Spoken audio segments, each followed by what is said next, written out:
Hello YouTube, Rysair here. Welcome to a quick, mostly unscripted deck tech with water hybrid Luxem Zander. I haven't really decided on exactly what I want to call this deck yet, but I think hybrid Luxem kind of fits the bill. This past weekend I just got 6th place at the Pennsylvania Banish Zone Regionals out of 51 players. Yeah, it performed me really well. I've been working on this for a while, so I kind of wanted to show it off. A little bit of background: I've played Luxem since Alk season, kind of when it first hit the scene in that season.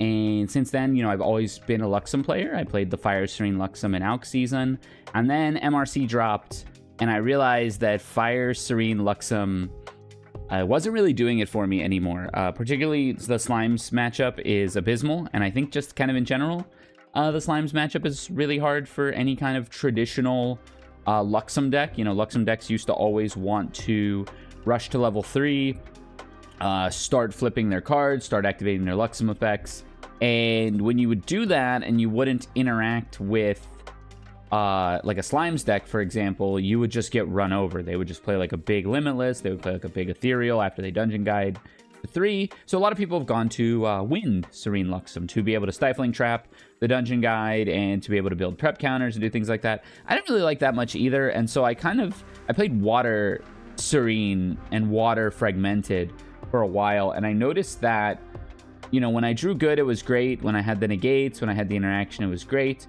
But a lot of times my hand was just a whole bunch of redraws, and I would watch my opponent go wide, and then as water, I had no real way to wipe the board. I could fog, I could do things. So that's kind of how this deck got birthed, and it's going to look a little weird perhaps, but you know, let me know your thoughts on it. If you want to try it, I'd really like to see other people try it. I haven't seen too many people. There's TK in Orlando who kind of has a similar build to this for Water Luxem, and we've talked about it before. And so, you know, shout outs to him for kind of getting me turned on to this idea and started with this idea. But I've gone a little deeper even into the idea of what is essentially running allies in a Luxem deck. So I won't hold you any longer. Let's go ahead and get it started. So we are a Spirit of Water deck. I am regular Spirit of Water. I like to have 7 cards in the opener on turn 1. I like to have 8 cards in the opener on turn 2. I like to have as many cards as possible getting started with this deck. In fact, I would say more often than not, this deck plays like a Water Allies deck more than it plays like a Luxem deck. And I only really go the Luxem route if I'm trying to go late game. If I kind of get the all clear from the opponent that I'm allowed to go late game. You know, sometimes the opponent's just like, no, we are ending this game on turn 5. And as such, I kind of just become a Water Allies deck. I want the 7 cards for some of the plays that I'll talk about later, but largely the big one is pitch a Lost in Thoughts for 0. Lost in Thoughts for 0. Play a Frostworn Paladin, draw a card with her, and then have 3 cards in hand to hold up interaction. Is a turn 1 play that I did a lot with this deck. We have the Zander lineage, Zander 1, 2, and 3. He's my boy, so I have him fully sigged out. Nothing surprising here, right? You've got one option for Zander 1. This is the better Zander 2. And then you can't flip your Luxem cards without this Zander 3, really. So we're gonna, that's, you know, nothing too surprising there. Apologies if there's a glare, by the way. Then we have the Luxem Regalia, 2 of them. There's only 2 of them. Well, there's more, but there are only 2 really good ones right now until we get like Jin becoming a menace and needing Caliburn. Luxair's map, super slow, but super strong. Saves you in a game where you can't find the Luxem cards. And this deck doesn't run as many Luxem cards as maybe some other decks, so this helps you kind of get going once you're established. Insignia, broken. You get a prep counter every single turn. You get to lay down your cards every single turn. This deck runs a few prepared cards, but not like a lot of other Luxem decks. So actually, at 0 point during the weekend, did I draw off of this? Did I draw into memory off of this? Not once during the weekend did I draw off of this. I just used it to get prep counters and lay my Luxem cards. So, That was for 2 reasons. 1, this deck doesn't run a lot of prepared cards. And then 2, I rarely had less than 6 influence. This deck does not turbo to 3. This deck does not sack a lot of influence. This deck takes it real slow going to 3 and only gets there kind of once the coast is clear and you just need a way to close out the game if you haven't been able to do so before then. Draw package. We run Scepter and Backup Charger. I call this a draw card in this deck because more often than not, that's what it is. A lot of times, Backup Charger is my first materialization. I don't frequently use this to lay Luxem cards or to dig for yellow cards, but there are games where it matters. You know, there are games where you just draw a ton of float or games where you don't need to draw an extra card with this, so, you know, it exists.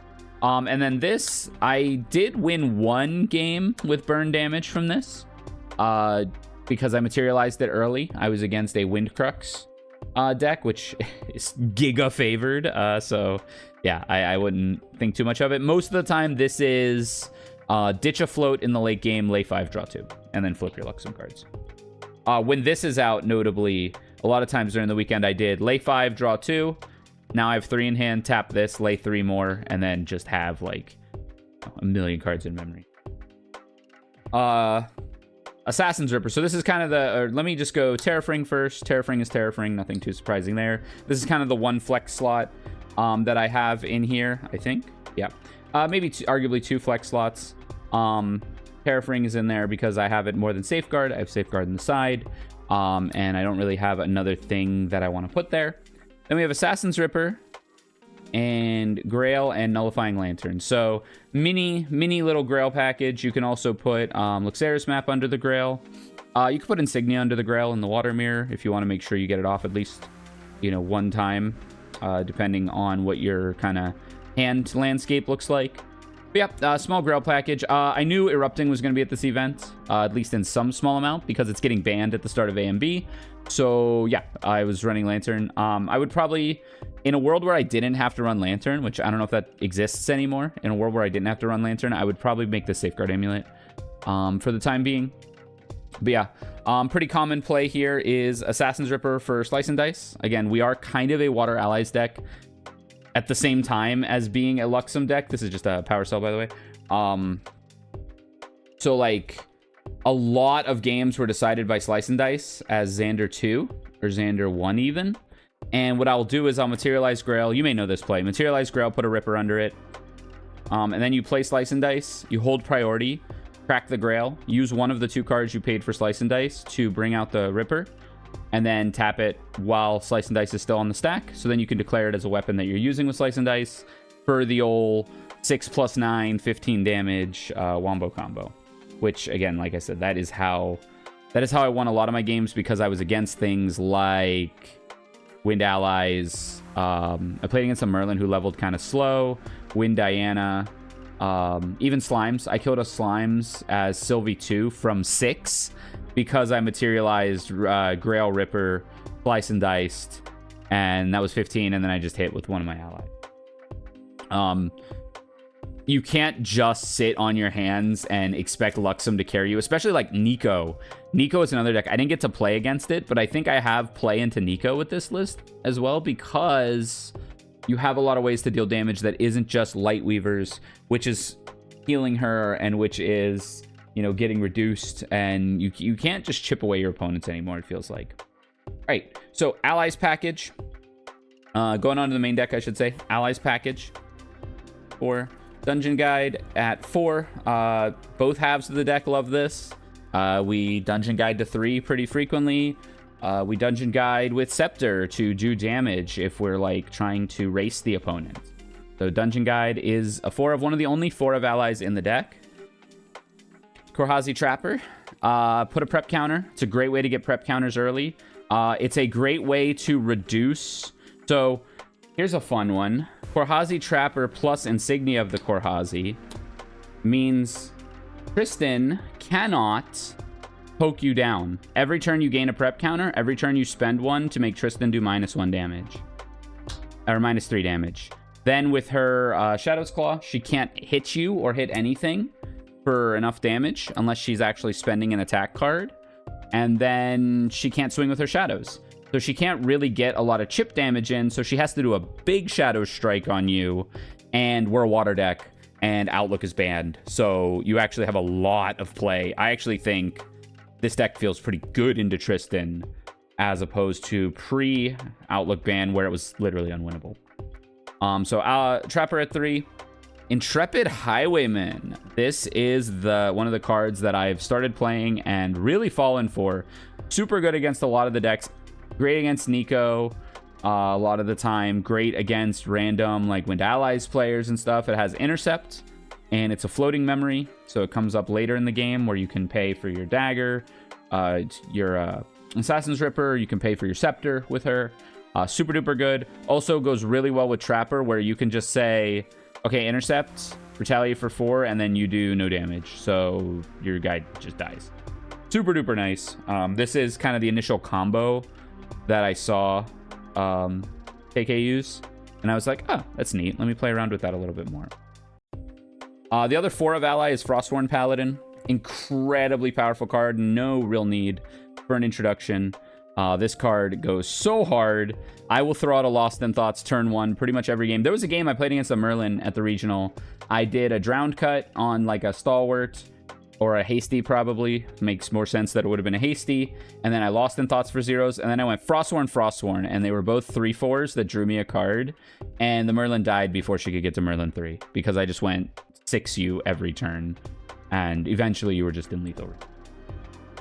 And then this is Sadie is next. Sorry, I thought we were on the last one. Sadie is such a house in Luxem that I kind of understand why more people don't play her, because you need like a package around her. I played her in Win Luxem as well with like a few like windmill engineers and things like that, and it actually worked super duper well. So obviously she gives prep counters, super good. Her other hidden ability is she can say lay 2 cards any number of times. If you're not familiar with the priority system, you can say play Sadie or have Sadie on board, go to Recollection, Zander effect triggers, and then you say in response to Zander effect, I'm going to activate Sadie, and I'm going to hold priority, and I'm going to activate Sadie again, and I'm going to hold priority, and I'm going to activate Sadie again. Every time you do that, you get to lay 2 cards from your hand, and so she's like another insignia of the Korhazi that's really, really hard to kill. And in combination with all of our other allies, she gives you agility, so she lets you hold up cards. She lets you lay the perfect cards to level into Zander 2 or 3. I hard leveled into Zander 3 a lot, just because Sadie let me lay like exactly which cards I wanted to lay. And then after the level up, I could use like Insignia or something to lay the Luxem cards. And then, yeah, so I think like she needs friends, but she is incredibly strong. One of the best performers of the weekend was Sadie, which is unsurprising, but you kind of can't run her alone in a Luxem deck because she'll never kill anything and she'll just get targeted down. So, you know, you kind of put pressure on all sides. And then one of my favorite additions here is Nia. If you're not familiar with Nia, 3-drop, 1/3 stealth if you're an assassin, so super hard to kill. On play, look at your opponent's memory and then declare a card name. Can be any card name. That card now costs 1 more to play, I think. Yes, costs 1 more to play. So that includes materialize, that includes activate. The only thing it doesn't is if you dungeon guide into something, it won't affect it, right? But you can name champions.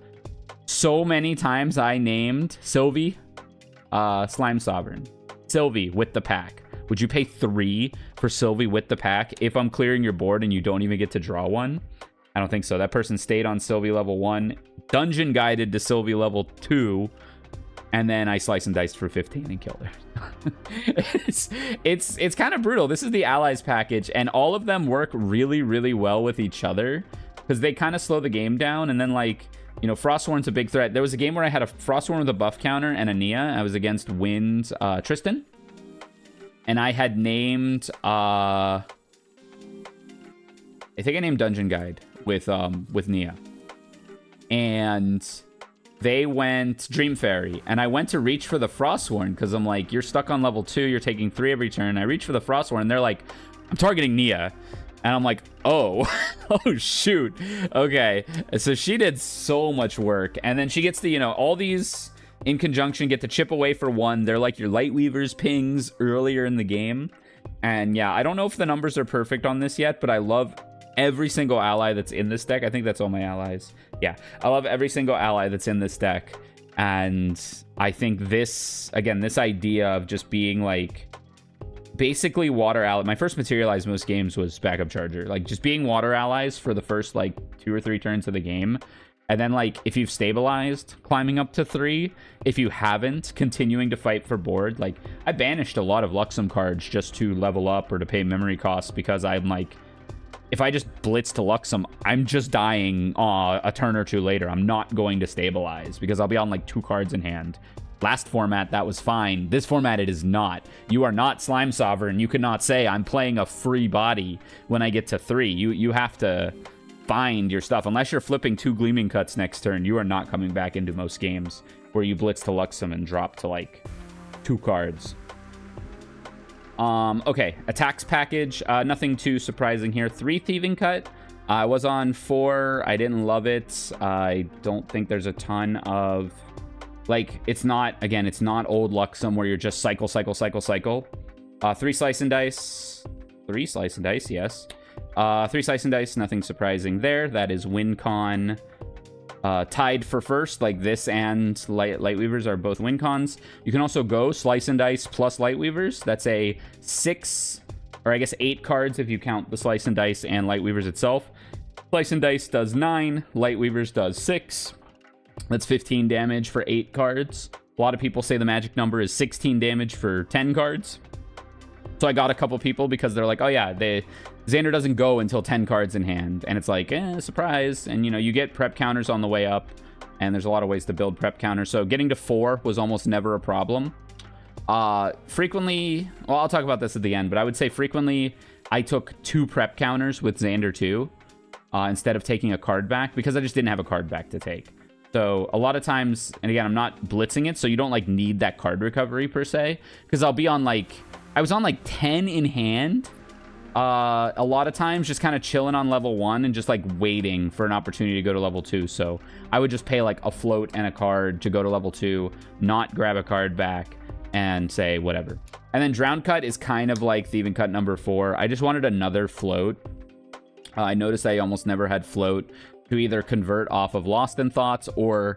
largely to go to like level 2. I like having a float, and then this is something that occasionally gets grabbed back with level 2 as well. It's not the best. It's also a water card, which comes up for some of the later cards, such as Revitalizing Cleanse. What's next? Answers. 3 Shrouded Mist. I was on 4. I decided to go to 3 again because I was less all in on the Luxem package. 3 Revitalizing Cleanse. I am on the fence about 2 or not. 2 Incap and 3 Frostbind, as well as 3 Fracturize. I think that's all. Oh, and Reprogram we'll put in there too. Nah, that's more of a float package. Ignore me. Okay, so answers package. Nothing new here for like a Water Luxem deck. We have 3 Shrouded Mist. Stealth, I think, is really strong. It blows up Nico and Tristan. If you can get a Shrouded Mist off versus their big attack, it totally blanks it. They have almost 0 way to get your true sight. I think they have literally 0 way to true sight you. I'm not sure about Nico. I know Tristan has no way to true sight with their big attack. And then, so they have to negate this. And you can win a counter war in this deck. Or you can do it like pre-rec, or you can do it to buy a turn. It's a lot of ways that this is good. I didn't play it a ton. Also versus like go wide strategies, if again, depending on the landscape of your hands, versus go wide strategies, you can just play this as Zander 1 for 3, level up to 2, and then grab it again. Kind of like you could do with Vanish from Sight. It's just better Vanish from Sight, right? It also makes all of your units stealth. So it's almost like in the allies mirror, I'm going to call it. You crack on their board, and then when they go to crack back on you, you do this. And you say, all my dudes are stealth. You can't kill my dudes again this turn. And then you go in and you clear their board again. So super duper strong. Did a lot of work this weekend. Revitalizing Cleanse. This is Uncover the Plot in a dress. Or maybe like 2.5 Uncover the Plots in a trench coat. It's just used to flip your memory. Again, I mentioned the Drown Cut. This is like, I wanted a little bit more water density in the deck because I do have the Luxem cards as well as Norm cards. So as far as what this actually heals for water is maybe like 1 or 2. So you're only really using it once you're level 3. That's why I'm thinking of maybe cutting it down 1. but it cycles itself, and it's not a bad include. Pretty much no matter what. Definitely did a lot of work. Definitely need some number of it. I had this 4 and 2, but then like Ethereal Slime has True Sight. The Robots deck has Rose, which has True Sight. So there's not like, it's not just like, oh yeah, you always want to go stealth. So this I ended up using to heal versus some of those decks, which was really nice. 2 in cap. I have 2 more in the side. Card's broken. Play it. I just didn't want to clog my main deck with it because in some matchups, especially the bad ones like Sylvie and Robots, it is almost certainly blank. So yeah. Fracturize. It's a float. It's a good answer. You hit a weapon. This is super good into the Lorraine decks. So like Merlin, Windcrux, Philo, anything that you can hit their weapon with. Nico, you need this against Nico because if she goes Magebane Lash and Vaporjet Shield, you're not hurting her, and then you never win. I still don't think this is great into Nico, but I think you got play. So, because like again, Nico, if you just fight her for board early and then get a couple interceptors up, you have plenty of time to get established. Yeah, Fracturize was good. This one I'll also have the 4th one in the side. And then 3 Frostbind. I'm on 0 Cerulean Decree. When I was playing it, I found I could never imbue it, and it almost always became draw a card into your memory. Pay 3, draw a card into your memory, which was super bad. So I'm on 3 Frostbind for counter spells, as well as the 2 in-cap. If I didn't have in-cap, I would probably be playing Cerulean Decree. But this served me well. I almost always felt like I had some kind of answer that I could do. Floating Memory package. We have a lot of uses for Floating Memory. You want to be able to throw out a card early and get to Zander 1. Because I do think being Zander 1 is kind of important. So 3 Reprogram and 4 Lost in Thoughts is our float package, as well as some of the cards that we pass, like, you know, Fracturize, Intrepid Highwayman, Drowned Cut. So largely you are throwing these away on turn 1 to feed to a Frostworn Paladin or to go to Zander 1. I picked Reprogram instead of Fast Cure because, again, I'm kind of scared of this Robots deck. I want to be able to kill a Shimmer Cloak. I want to be able to -1 like an opponent Sadie or something to stop it from killing. I want to be able to, in Recollection, hit a Hasty Messenger with this and then cry when Merlin eats my floating. I don't know why I said that. But I think it's better than Fast Cure. And again, I'm not trying to, like... I'm playing proactively most of the game, so I'm not really trying to, like... Fast Cure until I become an inevitable wall, because that doesn't happen every game. And then 4 Lost in Thoughts. This card's super good. So this card has some tech. Couple things. One, you probably already know you can play it for 0 and then just pitch it and then feed it to Frostworn or level up to Zander 1. It's fast speed, super nice. What you might not know is the text says banish up to X floating memory cards. So if I'm, you know, Zander 3 and I have like 10 cards in hand, I can go Lost in Thoughts for 9, lay my whole hand, and banish maybe 1 or 2 float, or even banish 0 float, but I laid my whole hand. And that came up a couple times. I went Lost in Thoughts for 8, and they're like, you're gonna draw 8? And I'm like, no, I'm gonna draw 1, but flip and kill you. Like so Lost in Thoughts, incredibly good in the deck. One of the only other 4-ups. I'm a little tight on the list. I'm at 61 cards already, and I have a lot of 3-ups. So I don't think this is optimal by any means, but I think the strategy is definitely there. Luxem package, no surprises here. 4 Lightweavers. The team did good this season. I got 2 tops, and then each of the other members of the team got 1 top, so I'm playing the pretty Lightweavers. As you saw, I had the Zander lineage as well. I'm really trying to make this deck pretty. You probably saw some foils as we were going through this. So 4 Lightweavers, nothing surprising there. 4 Gleaming Cut with the shiny boy on it. And 4 Luxem Sight, also foil. You really want to put emphasis on the light when you're playing this deck. I'm actually sitting in a dark room because if any light touches these cards, they glare so bad. But in a good way. Like, the glare is so massive when you play these in the light. But yeah, regular Luxem package. Notable excludes Excalibur and Uncover the Plot. Excalibur's in the side, and Uncover the Plot is Revitalizing Cleanse. so that you can play it a little earlier to maybe heal 1 or 2 or cycle. Again, it's flip your memory, draw a card. It just costs 5 instead of 2. You don't get the prep counters, but it's also fast speed, which is really nice once you're established. Being able to flip at fast speed. I had a game where I went Revitalizing Cleanse, flip like this, I think. Flip these 4. So deal 6, heal 3.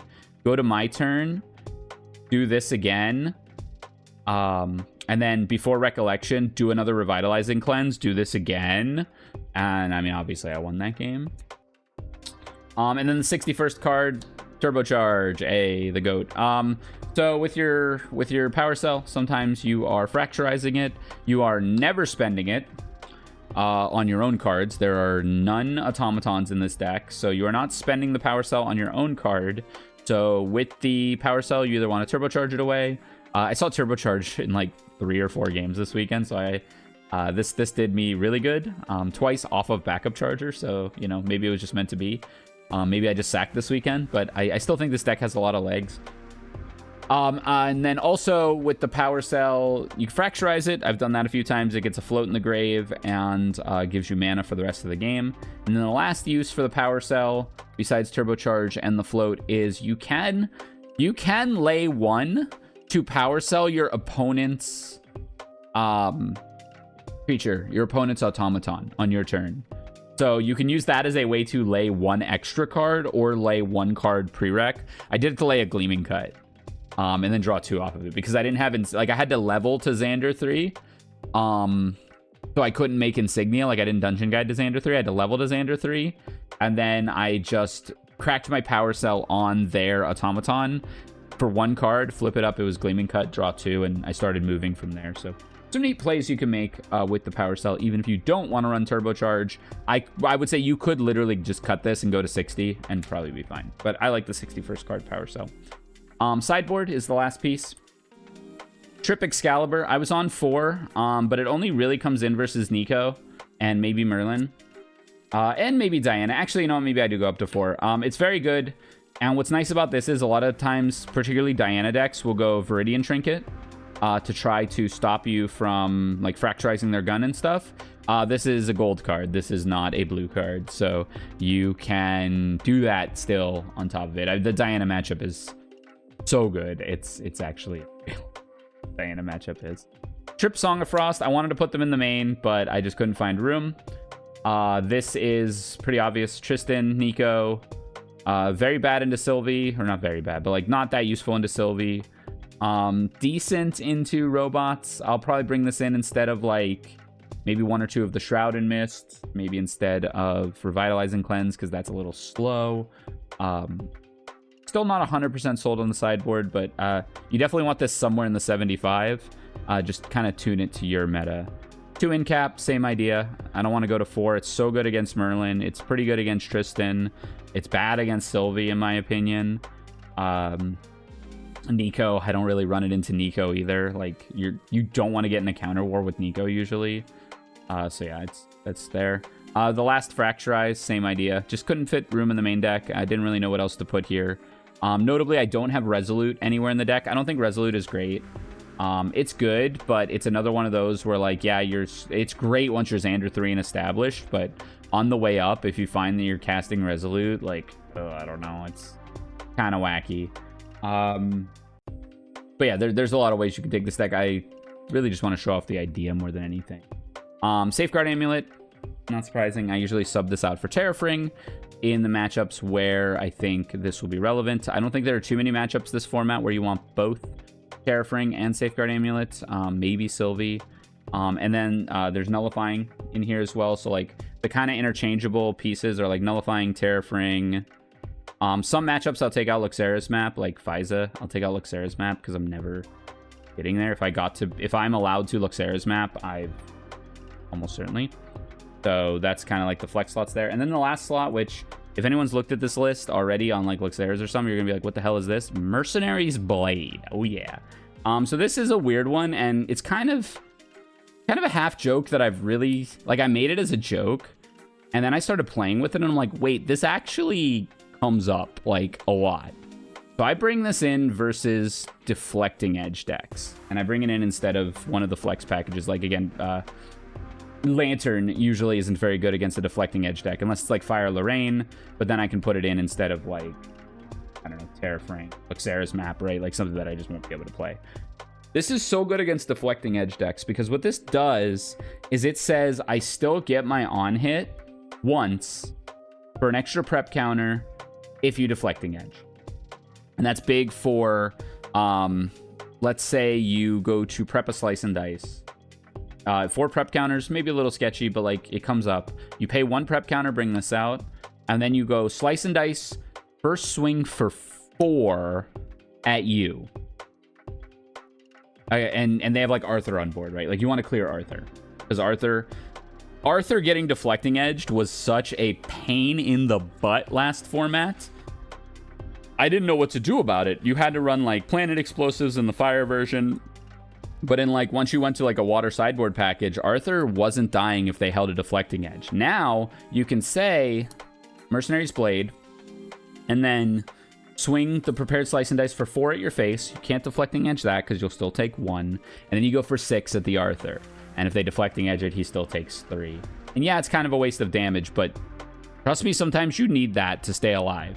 The more common use case is having 2 prep counters. You spend 1 prep counter to bring this out, and then you use Thieving Cut or an unprepared Slice and Dice to go for 4 at like an Asen, or to go for 4 at like a Frostworn with a buff counter. It's pay 1 prep counter, get 1 damage once during the game, and it comes up against like allies, like water allies, wind allies, Philo, Fiza. I mean, this just kills a Blitz Mage in Fiza, right? Or like Philo if they're running that.